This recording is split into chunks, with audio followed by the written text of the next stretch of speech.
In the marble corridors of Valdoria Palace, where golden portraits of kings passed watch over every whispered conversation, a single document would shatter centuries of tradition.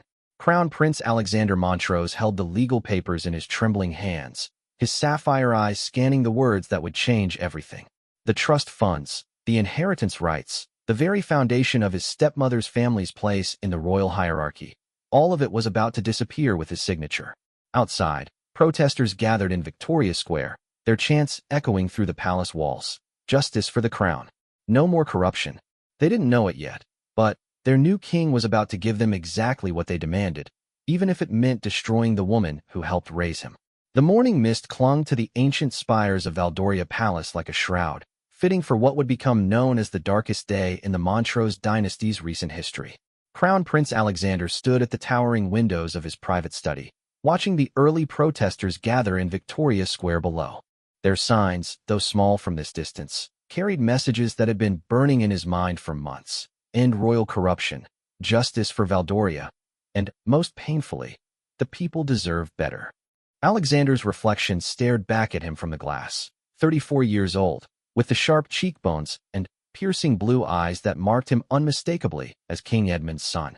But, today, those eyes held a weight that seemed to age him beyond his years. In his hands, he clutched a leather portfolio that contained 3 years' worth of investigation results, financial audits, and legal documents that would soon rewrite the royal succession laws of Valdoria. The sound of approaching footsteps echoed through the marble hallway outside his study. Alexander didn't need to turn around to know it was his private secretary, James Whitmore, arriving with the morning briefings. James had served the royal family for over 2 decades, his loyalty unwavering even during the most turbulent times. But, today, even James's usual composed demeanor showed cracks of concern. "Your Highness," James began, his voice carefully neutral, "the lawyers have arrived. They're waiting in the blue room as you requested." And he paused, choosing his words carefully. "Lady Cordelia has requested an audience. She seems to suspect something is happening." Alexander finally turned from the window, his jaw set with determination. Lady Cordelia Ashworth, his stepmother, the woman who had married his father 5 years after his mother's death, the woman who had tried to fill the impossible void left by Queen Isabella's passing. She was also the woman whose family had systematically embezzled millions from royal trust funds, manipulated charitable organizations for personal gain, and sold royal appointments to the highest bidders. The investigation had started innocently enough. Alexander had noticed discrepancies in the charitable foundation reports 3 years ago. Small amounts at first, a few £1,000s here and there that didn't quite add up. But, as he dug deeper with the help of external auditors, the scope of the corruption became staggering. The Ashworth family, led by Cordelia's ambitious brother Marcus and her calculating sister Victoria, had treated the royal treasury like their personal bank account. "Tell Lady Cordelia I'll speak with her this evening," Alexander said, his voice steady despite the storm brewing in his chest. "First, I need to finalize these documents." James nodded, understanding the gravity of the moment. "Sir, if I may, the public has been calling for accountability for months. The press has been relentless. But cutting off the Ashworth family entirely, it's unprecedented." Alexander walked to his father's old desk, a massive oak piece that had served Valdorian kings for 3 centuries. On its surface lay the papers that would strip the Ashworth family of their royal privileges, their trust fund access, their titles, and their place in the line of succession. More importantly, it would remove their ability to influence royal decisions or profit from their connection to the crown. "James," Alexander said, picking up the royal seal, "do you remember what my mother used to say about duty? 'The crown serves the people, not the other way around,'" James quoted, his voice soft with memory. "Exactly. And, right now, the people are watching us. They're testing whether we'll protect corruption because it wears royal clothing, or whether we'll stand for justice even when it tears our own family apart." The weight of the decision pressed down on Alexander's shoulders like a physical force. Lady Cordelia wasn't just his stepmother. She had been there during his father's final illness, had comforted him during state funerals, had even helped him navigate the complex world of royal protocol when he was younger and uncertain. But she had also stood by silently while her family looted the kingdom's resources meant for veterans' hospitals, children's education programs, and disaster relief funds. The morning sun climbed higher, casting long shadows across the study as Alexander reviewed each document one final time. The legal language was precise and unforgiving. All members of the Ashworth family are hereby removed from any and all royal trust funds, inheritance provisions, and succession considerations, effective immediately. The papers went on to detail the return of all misappropriated funds, the surrender of royal titles, and the prohibition from using royal connections for business purposes. Outside, the crowd in Victoria Square was growing larger. Alexander could hear the distant sound of their chants, a rhythmic call for change that had been building for months. The Valdorian people had grown tired of scandals, tired of seeing their tax money disappear into private pockets, tired of a royal family that seemed to protect its own regardless of their crimes. A soft knock interrupted Alexander's thoughts. This time, it wasn't James. It was his younger sister, Princess Helena, her usually pristine appearance disheveled, her green eyes red with tears. "Alex, you can't do this," she pleaded, rushing to his desk. "Cordelia raised us. She's the only mother I really remember. Whatever her family has done, she doesn't deserve this." Alexander felt his heart break a little more. Helena was only 28, barely a teenager when their father remarried. To her, Lady Cordelia wasn't just a stepmother. She was the woman who had attended every birthday, every graduation, every important moment of her young adult life. "Helena," Alexander said gently, setting down the papers and walking around the desk to embrace his sister. "I know this is painful, but Cordelia knew what her family was doing. The bank records show she personally signed off on several fraudulent transactions. She's not an innocent victim in this. But the public humiliation, the scandal, it will destroy her." Helena sobbed against his shoulder. Alexander held his sister tighter, feeling the weight of every difficult decision that came with wearing the crown. "And if I do nothing, it destroys the monarchy. It destroys everything our mother and father built. It destroys the people's trust in us." Through the windows, the sound of the crowd grew louder. Reporters were beginning to gather as well, their cameras trained on the palace, waiting for any sign of movement, any indication of how the royal family would respond to months of pressure for accountability. Alexander walked back to his desk and picked up his fountain pen, the same one his father had used to sign treaties and proclamations. For a moment, he hesitated. Once he signed these papers, there would be no going back. Lady Cordelia would lose everything: her title, her home in the royal quarters, her security detail, her place at state functions. The Ashworth family would become pariahs overnight. But then, he thought about the children's hospitals that had lost funding while Marcus Ashworth bought another yacht. He thought about the veterans who couldn't get proper care while Victoria Ashworth renovated her London mansion with royal money.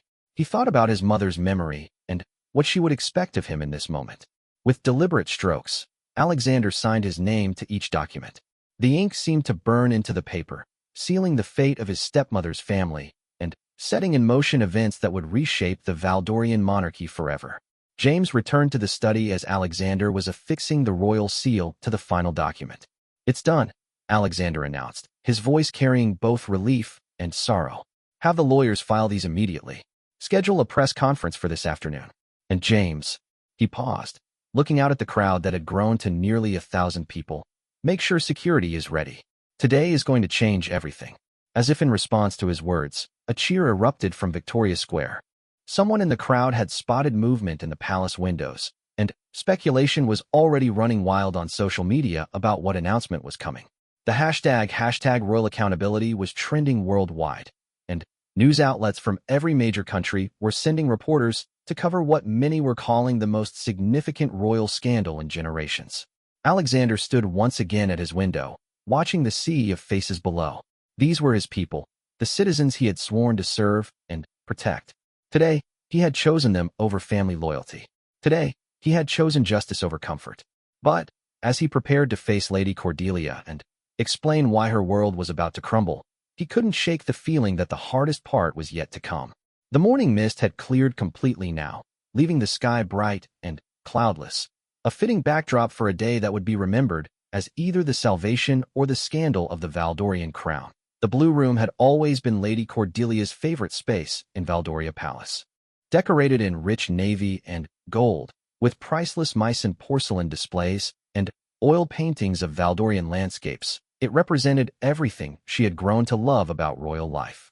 Now, As she sat in the ornate wingback chair across from Crown Prince Alexander, the room felt more like a courtroom than a sanctuary. Cordelia Ashworth was 52 years old, with silver-streaked auburn hair always perfectly styled, and green eyes that had once captivated King Edmund during a charity gala 15 years ago. She had been a successful businesswoman then, running her own PR firm and moving in circles that occasionally intersected with royalty. When the widowed king fell in love with her warmth and intelligence, she thought she had found her fairy tale ending. Now, looking at Alexander's stern expression and the stack of legal documents on the mahogany table between them, she realized her fairy tale was about to become a nightmare. "Alexander, darling," she began, her voice carrying the refined accent she had perfected over years of royal training. "James mentioned you wanted to speak with me. You look terribly serious. Is everything all right?" Alexander studied his stepmother's face, searching for any sign that she understood why she was here. Her expression showed genuine concern mixed with slight confusion. Either she was an exceptional actress, or she had somehow convinced herself that her family's activities would never catch up with them. "Cordelia," he said, his formal tone immediately alerting her that this wasn't a casual family conversation. "We need to discuss some financial irregularities that have been discovered in the royal accounts. Specifically, transactions involving your family members." The color drained from Cordelia's cheeks, but she maintained her composure. "I'm not sure what you mean. Perhaps there's been some sort of misunderstanding." Alexander opened the top folder and spread several bank statements across the table. The numbers told a damning story. Regular transfers from royal charitable foundations to private accounts controlled by Marcus and Victoria Ashworth, payments for consulting services that were never actually provided, and expense reimbursements for luxury items that had no connection to royal duties. These statements show that over the past 4 years, your brother Marcus has received £2.3 million from the Royal Veterans Relief Fund for construction projects that were never completed. Your sister Victoria charged £800,000 worth of personal shopping and home renovations to the palace maintenance budget. And these, he pulled out another set of documents, show your own signature authorizing many of these transactions. Cordelia's hands trembled slightly as she examined the papers. For several long moments, the only sound in the room was the ticking of the antique grandfather clock in the corner. I don't handle the day-to-day finances," she finally said, her voice smaller than before. "Marcus told me these were legitimate business arrangements. The palace needed contractors, and he had connections." "Cordelia, stop." Alexander's voice cut through her explanation with sharp precision. "We've interviewed the contractors. We've examined the supposed work sites. None of these projects existed. Your family has been stealing from charities that provide medical care for wounded veterans, education for underprivileged children, and disaster relief for our citizens." The silence that followed was deafening. Outside the Blue Room's tall windows, the crowd in Victoria Square had continued to grow. Their chants were becoming more organized, more demanding. "Justice now! Justice now!" echoed across the palace grounds. Cordelia stood abruptly and walked to the window, her composed facade finally beginning to crack. "Do you have any idea what those people will do to me if this becomes public? I'll be destroyed. My reputation, my friends, my entire life, gone. The way you and your family destroyed the trust the people placed in us." Alexander's response was immediate and unflinching. "Cordelia, children went without medical treatment because money that should have funded their hospital was sitting in Victoria's personal account. Veterans couldn't get the housing assistance they needed because Marcus was using those funds to buy art for his private collection." She turned from the window, and, for the first time, Alexander saw real fear in her eyes. "What exactly are you saying, Alexander? What are you planning to do?" He gestured to the remaining documents on the table. "As of this morning, I've signed orders removing you and your entire family from all royal trust funds, inheritance provisions, and succession considerations. You have 72 hours to vacate your royal quarters and surrender all official titles and privileges." The words hit Cordelia like a physical blow. She gripped the back of the nearest chair, her knuckles white with the effort of staying upright. "You're banishing me?" she whispered. "After everything we've been through together? After I helped raise you and Helena? After I stood by your father during his final illness?" Alexander felt the familiar ache in his chest, the same pain that had been gnawing at him since he'd first discovered the extent of the corruption. This wasn't just about removing a corrupt family member. This was about severing ties with someone who had been present for nearly every major moment of his adult life. You stood by while your family robbed our people, he said, forcing his voice to remain steady.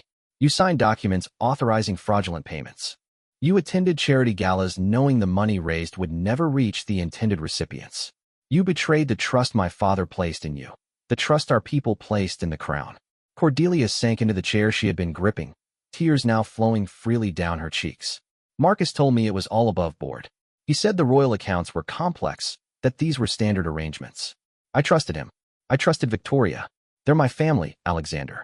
I couldn't believe they would lie to me about something so serious. But you never asked questions, Alexander pressed. When Marcus suddenly afforded a £5 million mansion, you never wondered where the money came from. When Victoria started throwing parties that cost more than most people make in a year, you never questioned the source. You chose willful ignorance because it was convenient. The accusation hung in the air between them, heavy with years of unspoken tension. Cordelia had always been careful not to look too closely at her family's sudden wealth after her marriage to the king. She had told herself that their business ventures must be successful, that royal connections naturally opened doors, that their prosperity was simply good fortune. I want you to understand something, Alexander continued, his tone softening slightly. This decision is tearing me apart. You were there for Helena's first heartbreak. You helped me choose the flowers for Father's funeral. You've been part of our family for 13 years. But that's exactly why this betrayal is so devastating. A soft knock at the door interrupted them. James entered with a look of urgent concern. Your Highness, I'm sorry to interrupt, but there are developments you need to know about. The BBC has gotten hold of some information about the investigation. They're preparing to run a story this evening. And he paused, glancing at Lady Cordelia. Marcus and Victoria Ashworth are currently at Heathrow Airport. It appears they may be attempting to leave the country. Alexander's jaw tightened. Even now, faced with the consequences of their actions, the Ashworth family was trying to escape accountability. Alert airport security. No one leaves until this investigation is complete. Cordelia looked up sharply. You're having my brother and sister detained? I'm ensuring they face justice for their crimes, Alexander replied firmly. Just as you will face the consequences of your role in this scheme. The reality of her situation was finally sinking in completely. Cordelia would lose not just her title and her home, but potentially her freedom if prosecutors decided to file criminal charges. Her family name would become synonymous with corruption and greed. The charitable organizations she had genuinely supported over the years would distance themselves from her. Friends who had courted her friendship for royal access would abandon her overnight. Alexander, she said, her voice breaking, I know I've made terrible mistakes. I should have asked more questions, should have been more vigilant. But I genuinely believed I was doing good work for the crown. The charity events, the hospital visits, the cultural programs, that was all real. I tried to honor your mother's legacy. For a moment, Alexander's resolve wavered. He could see glimpses of the woman who had comforted him after nightmares following his mother's death, who had taught Helena how to navigate court protocol, who had stood beside his father during state functions with grace and dignity. But then, he thought about Mrs. Margaret Thornfield, an elderly woman he had met during a recent hospital visit. She had thanked him for the Royal Veterans Program, not knowing that the funding she thought was helping wounded soldiers was actually paying for Marcus Ashworth's yacht. He thought about the children's wing of St. Catherine's Hospital that remained unfinished because construction funds had been diverted to Victoria's shopping accounts. Cordelia, he said, standing and walking to the door. I want you to know that this gives me no pleasure. But the crown must serve justice, even when justice demands sacrifice from those we love. As he opened the door to leave, Cordelia called out one final time. What do I tell Helena? How do I explain this to her? Alexander turned back, his blue eyes filled with sadness but unwavering in their determination. Tell her the truth. Tell her that actions have consequences, and that even love can't protect us from justice when we choose corruption over duty. The door closed behind him with a soft click, leaving Lady Cordelia alone in the blue room, surrounded by the remnants of a life that was already disappearing around her. Outside, the crowd's chants grew louder, and she could see news vans arriving in the distance. Soon, the whole world would know that the fairy tale was over, and the real story, the story of accountability, justice, and the painful price of doing what's right, was just beginning. The royal press conference room had not seen such a gathering of media in over a decade.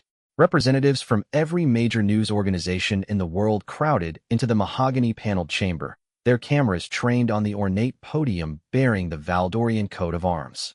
The air buzzed with speculation and anticipation. Rumors had been circulating since morning about major announcements, financial investigations, and unprecedented royal decisions. Crown Prince Alexander stood in the anteroom adjacent to the press gallery, reviewing his statement one final time. His private secretary James hovered nearby, fielding constant calls from palace staff dealing with the logistical nightmare of the day's revelations. Princess Helena sat in a nearby chair, her face pale but resolved to stand by her brother despite her personal anguish over Lady Cordelia's fate. The Attorney General's office has confirmed they'll be filing formal charges, James reported quietly. Marcus Ashworth was detained at Heathrow with £400,000 in cash and tickets to several non-extradition countries. Victoria was found at her London residence attempting to transfer additional funds to offshore accounts. Alexander nodded grimly. Even faced with exposure, the Ashworth family had chosen to compound their crimes rather than accept responsibility. Their attempts at flight and concealment only reinforced his conviction that removing them from royal protection was the right decision. Your Highness, James continued, the Prime Minister's office has called 3 times. They want to coordinate messaging to ensure this doesn't destabilize the government. The opposition is already calling for parliamentary investigations into royal financial oversight. Let them investigate, Alexander replied. Transparency is exactly what we need. If this system allowed such corruption to flourish for years, then the system needs to change.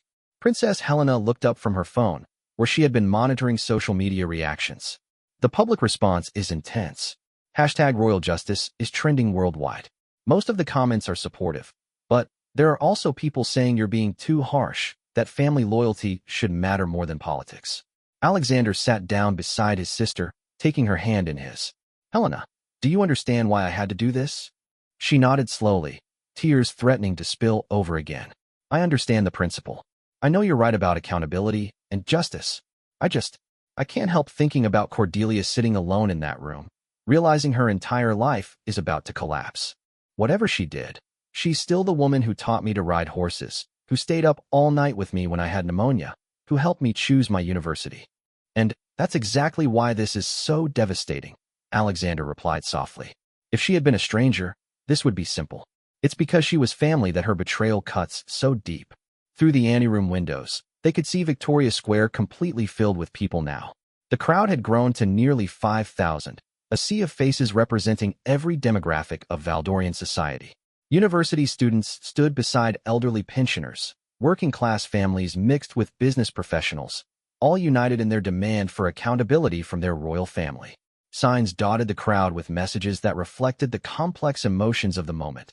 Thank you, Prince Alexander. Justice for all. The crown must serve. And, more critically, too little, too late. And investigate everything. The Valdorian people were grateful for action, but they also wanted assurance that this was just the beginning of reform, not the end of oversight.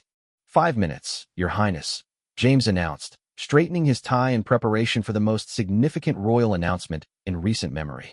Alexander stood and adjusted his navy suit jacket, checking his appearance one final time in the antique mirror that had reflected the faces of Valdorian royalty for generations. Today, his reflection would mark either the beginning of a new era of transparency and accountability, or the moment when the monarchy lost the people's trust forever. The walk to the podium felt longer than usual, each step echoing in the suddenly quiet press room. As Alexander emerged from the anteroom, camera flashes erupted like lightning, and the murmur of conversations died to absolute silence. Every reporter, every camera operator, every person in that room understood they were witnessing history. Alexander approached the podium with measured steps, his expression serious but confident. He placed his prepared statement on the lectern, looked directly into the cameras, and began to speak.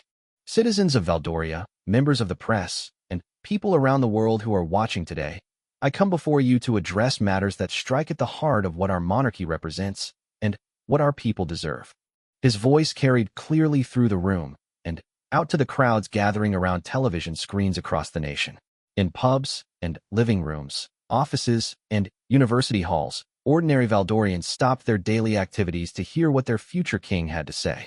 For the past 3 years, our government's financial investigators have been conducting a thorough examination of royal accounts, charitable foundations, and trust funds. This investigation was initiated when discrepancies were discovered in several charitable organizations under royal patronage. Alexander paused, allowing the weight of his words to settle. Every person in the room could sense the gravity of what was coming. The investigation has revealed systematic theft, fraud, and abuse of public trust by members of the Ashworth family, who gained access to royal resources through marriage to my father, the late King Edmund. Over 4 years, they diverted approximately £4.2 million from charitable funds meant for veterans' care, children's hospitals, disaster relief, and educational programs. Gasps and murmurs rippled through the press room. Even though rumors had been circulating, hearing the actual figures and scope of the corruption was shocking. These funds were instead used for personal luxuries, private investments, and lifestyle expenses that had no connection to royal duties or public service. The stolen money should have provided medical care for wounded veterans, should have built classrooms for disadvantaged children, should have offered shelter for families displaced by natural disasters. Alexander's voice grew stronger as he continued, his conviction evident in every word. More troubling still, these activities continued with the knowledge and authorization of Lady Cordelia Ashworth, who used her position as Queen Consort to facilitate access to protected accounts and charitable resources. Outside, the crowd in Victoria Square erupted in a mixture of cheers and angry shouts. The revelation that their former queen had been directly involved in the corruption validated months of public suspicion and protest. Effective immediately, I have signed executive orders removing Lady Cordelia Ashworth and all members of the Ashworth family from royal trust funds, inheritance provisions, and succession considerations. They are no longer entitled to royal titles, protective services, or official residences. The finality of this statement sent shock waves through the international press. Royal correspondents who had covered scandals involving financial impropriety or personal indiscretions had never seen such decisive action against family members. Furthermore, I have instructed the Attorney General's office to pursue full criminal prosecution of all individuals involved in these schemes. Marcus and Victoria Ashworth are currently in custody, and additional charges may be filed as the investigation continues. Alexander looked directly into the main camera, his blue eyes conveying both determination and sorrow. I want to be clear about something. This decision brings me no joy. Lady Cordelia was part of our family for 13 years. She stood by my father during his final illness, helped raise my sister and me, and participated in countless charitable endeavors that genuinely served our people. That is exactly why her betrayal is so devastating, and why it demands such decisive action. He paused, gathering himself for the most personal part of his statement. The crown exists to serve the people of Valdoria, not to enrich those who gain access to royal privilege. When anyone, family, friends, or advisors, violates that trust, they forfeit their right to royal protection. Justice cannot be selective, and accountability cannot be optional. The room remained absolutely silent, hanging on every word. To those who say I am being too harsh on family members, I respond that family loyalty cannot supersede moral duty. To those who question whether this goes far enough, I promise that our investigation will continue until every misappropriated pound is accounted for and returned to its rightful purpose. Alexander straightened his shoulders, projecting the authority and dignity that his role demanded. Starting tomorrow, I will be announcing additional reforms to royal financial oversight, including independent auditing of all royal accounts, public reporting of charitable expenditures, and parliamentary review of trust fund management. The people of Valdoria deserve transparency, and they will have it. As he concluded his statement, Alexander looked out over the assembled press corps, knowing that his words were being transmitted around the world, that his decision would be analyzed and debated in every capital, every newsroom, every home where people cared about justice and accountability. I will now take questions. The explosion of raised hands and shouted queries that followed would last for nearly an hour, as Prince Alexander fielded challenging questions about family relationships, legal implications, and the future of the monarchy itself. But, through it all, his message remained consistent. The crown must serve justice, even when justice demands sacrifice from those we love. Outside in Victoria Square, the crowd's reaction was thunderous. For the first time in months, many Valdorians felt their royal family truly represented their values and their demands for integrity and leadership The aftermath of Prince Alexander's press conference swept across Valdoria like a tidal wave, reaching every corner of the kingdom and beyond. Within hours, international news networks were broadcasting the story worldwide. Social media exploded with reactions ranging from praise to outrage, and the royal family found themselves at the center of a global conversation about accountability, family loyalty, and the role of monarchy in modern society. In her private apartments at Rosewood Manor, a grace and favor residence 20 miles from the palace that she now had mere days to vacate, Lady Cordelia Ashworth sat surrounded by the remnants of her royal life. Boxes lined the walls, filled with gowns worn to state dinners, jewelry gifted by foreign dignitaries, and photographs capturing 13 years of royal moments that now felt like memories from someone else's life. Her personal maid, Margaret, had worked silently alongside her for hours, carefully wrapping crystal figurines and folding silk scarves that would soon have no purpose. There would be no more charity galas to attend, no more royal functions requiring elaborate dress, no more occasions where her presence was desired or even tolerated. "Your ladyship," Margaret said softly, holding up a diamond tiara that had been a wedding gift from King Edmund. "What shall I do with this?" Cordelia looked at the sparkling piece, remembering the weight of it on her head during her coronation as queen consort, the pride she had felt in that moment, the genuine belief that she was becoming part of something greater than herself. "It belongs to the crown jewels," she replied quietly. "Everything here belongs to the crown. I take only what was mine before I married Edmund." The reality was devastating in its simplicity. After 13 years as royalty, Cordelia was returning to civilian life with little more than the clothes she had owned as a businesswoman in 2010. Her PR company had been sold years ago, her personal savings had been modest compared to royal resources, and now even her reputation, her most valuable professional asset, was in ruins. A knock at the door interrupted the packing. Margaret opened it to reveal Detective Inspector Sarah Morrison from the Royal Protection Unit, accompanied by a stern-looking woman in a business suit. "Lady Cordelia," Detective Morrison said formally, "this is Amanda Hayes from the Crown Prosecution Service. She needs to speak with you about the ongoing investigation." Cordelia gestured them to the sitting area, her movements graceful despite the circumstances. Even facing potential criminal charges, her royal training in deportment and protocol remained instinctive. "Lady Cordelia," Amanda Hayes began, opening a briefcase filled with documents. "I'm here to inform you that the Crown Prosecution Service will be filing charges of conspiracy to commit fraud, money laundering, and abuse of public office. You have the right to legal representation, and I must advise you that anything you say may be used as evidence." The formal language of criminal procedure felt surreal in the ornate sitting room where Cordelia had once hosted tea parties for visiting dignitaries and planning meetings for charitable events. "What exactly are you alleging I did?" Cordelia asked, her voice steady despite the fear coursing through her veins. Hayes consulted her notes. "We have documentation showing your signature on 47 separate authorization forms that transferred funds from charitable accounts to private businesses controlled by your family members. We have bank records showing you personally received payments totaling £180,000 from accounts funded by the Royal Veterans Relief Fund. And we have witness testimony from palace staff indicating you were present during meetings where fraudulent schemes were planned and implemented." Each allegation hit Cordelia like a physical blow. She remembered signing those forms, but Marcus had told her they were routine approvals for legitimate contractors. She remembered the payments, but Victoria had explained they were reimbursements for charitable expenses she had covered personally. She remembered the meetings, but they had been presented as discussions about improving efficiency and reducing overhead costs. "I was lied to," she said finally. "My family manipulated me. They used my trust and my position to facilitate their crimes, but I genuinely believed I was supporting legitimate activities." Detective Morrison exchanged glances with the prosecutor. This would likely be Lady Cordelia's defense strategy, claiming she was a victim of her family's manipulation rather than an active participant in their schemes. "Lady Cordelia," Hayes continued, "the evidence suggests a pattern of willful blindness at best, active participation at worst. For someone with your business background and education, the red flags should have been obvious."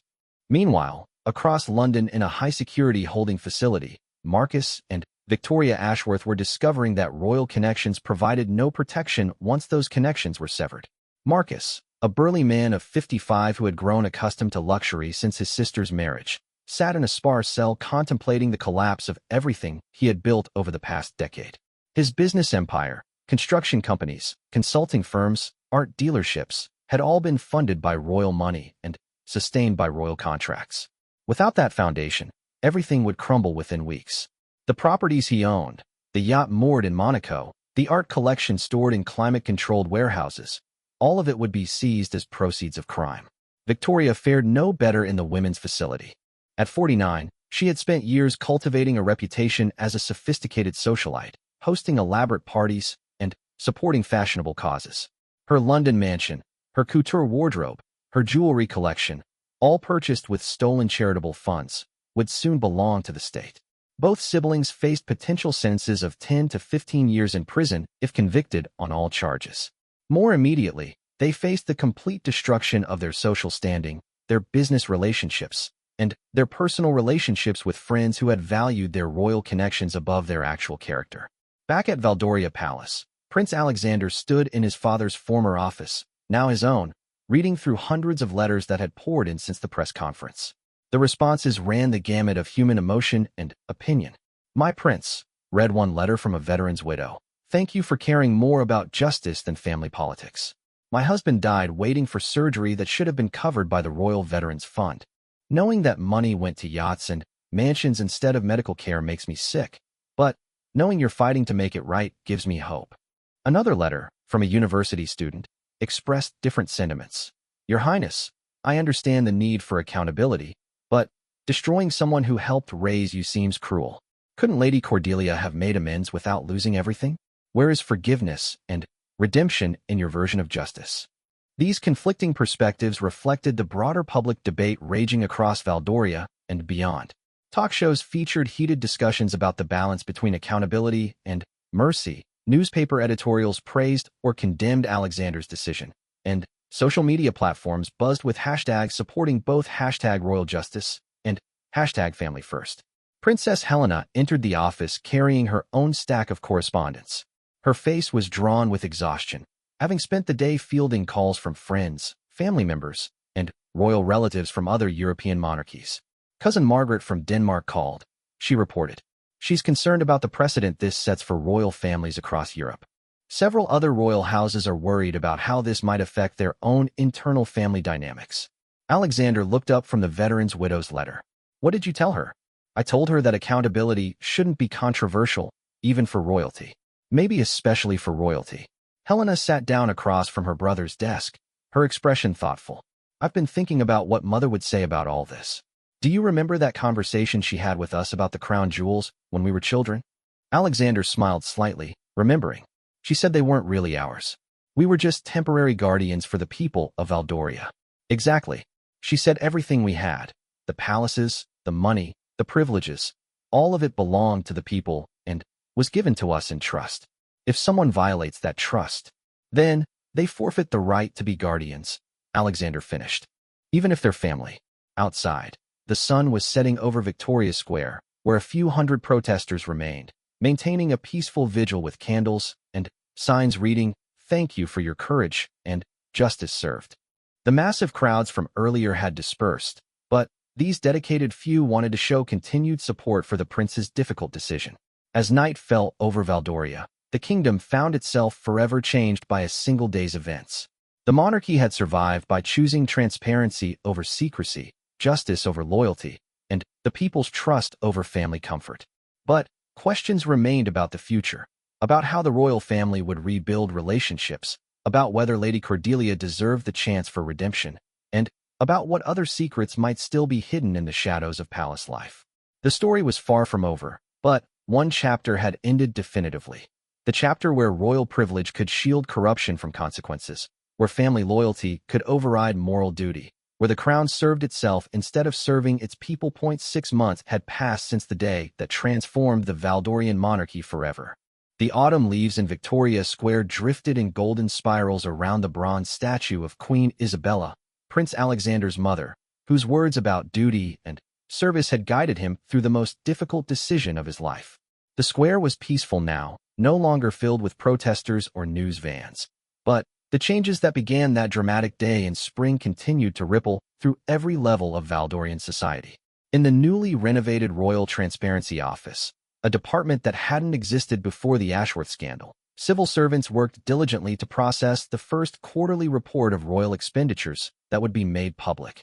Every pound spent, every charitable donation made, every official expense would now be scrutinized not just by palace accountants, but by independent auditors and, ultimately, by the Valdorian people themselves.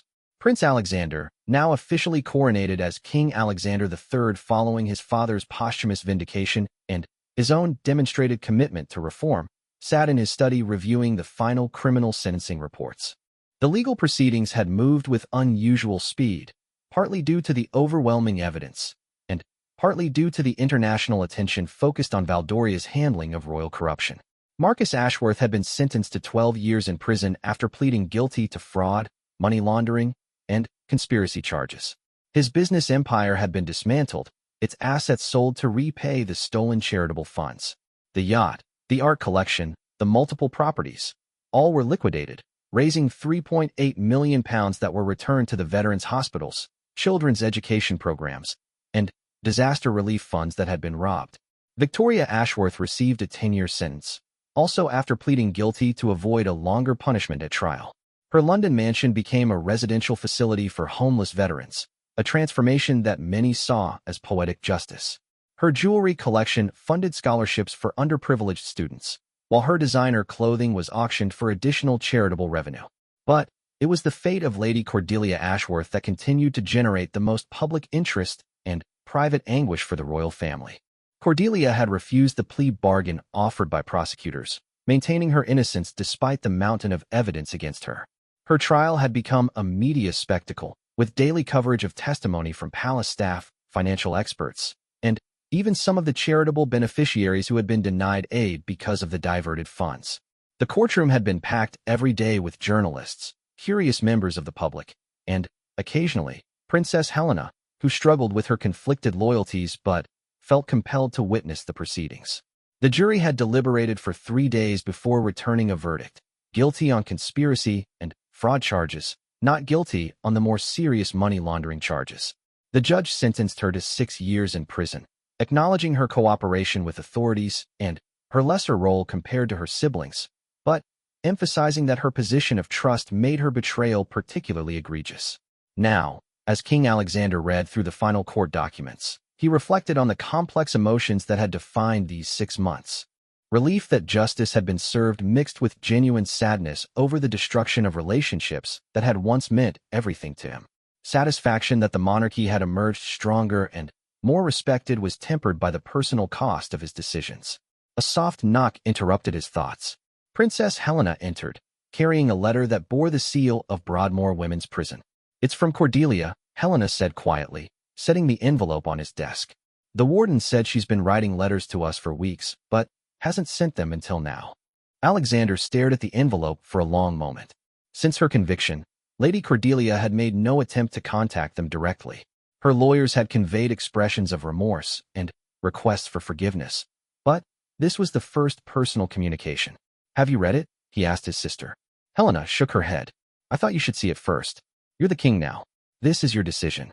With careful fingers, Alexander opened the envelope and unfolded the handwritten letter. Cordelia's elegant script, taught by expensive tutors decades ago, remained unchanged despite her circumstances. "My dearest Alexander, I know I have no right to address you with such familiarity anymore, but old habits die hard, and in my heart, you will always be the young man I watched grow into a leader of extraordinary courage and integrity. I have had 6 months to sit in this gray cell and think about the choices that led us all to this point. 6 months to replay every conversation, every signature, every moment when I could have asked harder questions or demanded better answers from my family. 6 months to understand that ignorance, even willful ignorance, is not innocence. You were right to do what you did. I have fought this conclusion with every fiber of my being, raging against the unfairness of losing everything for what I told myself were Marcus and Victoria's crimes.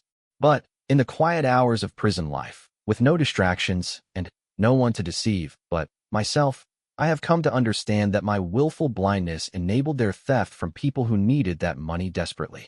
I signed those authorization forms without reading them carefully. I accepted explanations that made no sense because questioning them would have been uncomfortable. I lived in luxury while veterans went without medical care, while children attended overcrowded schools, while families displaced by floods couldn't find adequate shelter. My comfort required their suffering, and I chose not to see that connection.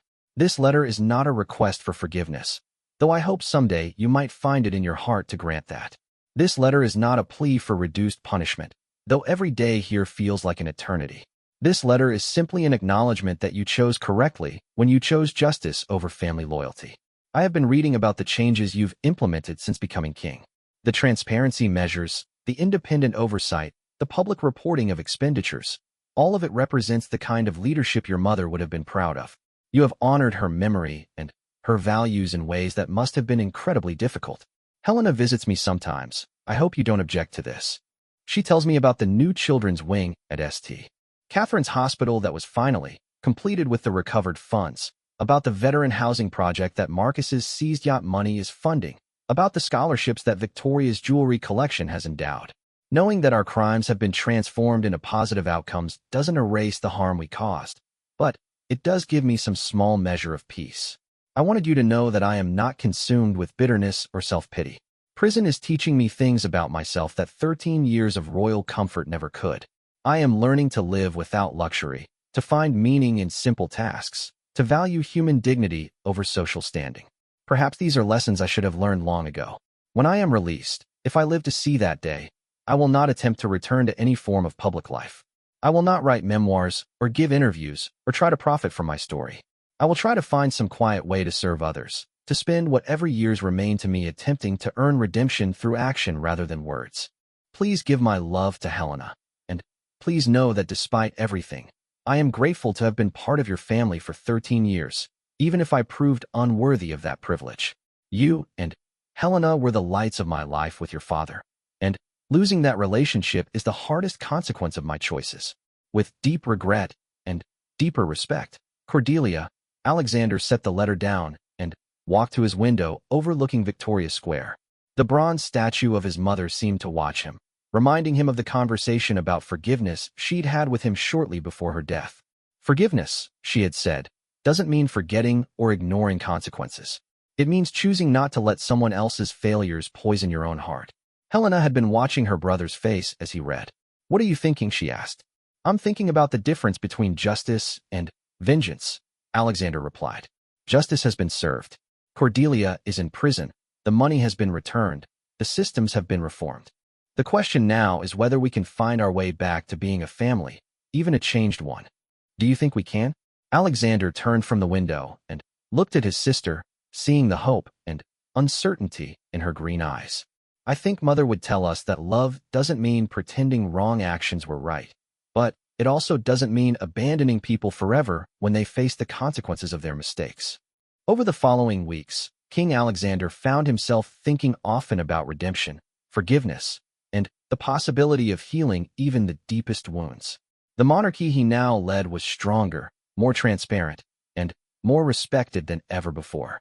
Public approval ratings had soared following his decisive action against corruption. International observers praised Valdoria as a model for how traditional institutions could adapt to modern demands for accountability. But personal healing would take longer than institutional reform. The trust that had been broken would need to be rebuilt slowly, carefully, with actions rather than words. Cordelia would serve her sentence, and perhaps someday there might be room for a different kind of relationship, not the one they'd lost, but something new built on a foundation of truth rather than privilege. As winter approached and the leaves finished falling in Victoria Square, King Alexander III stood as a monarch who had learned that true strength sometimes meant making the hardest choices possible. He had chosen justice over comfort, transparency over secrecy, and his people's trust over family loyalty. In doing so, he had saved not just the monarchy, but his own integrity and his mother's legacy. The crown would continue to serve the people of Valdoria, but now it would do so with the knowledge that privilege comes with responsibility, that trust must be earned rather than assumed, and that even the most painful decisions can lead to redemption when they're rooted in justice and guided by love. The story of the Ashworth scandal would be remembered as a turning point, not just in Valdorian history, but in the evolution of monarchy itself from an institution of privilege to an institution of service. And, in the quiet moments of his reign, King Alexander would remember his mother's words about duty and his stepmother's final words about redemption, understanding that both had played essential roles in shaping the leader he had become.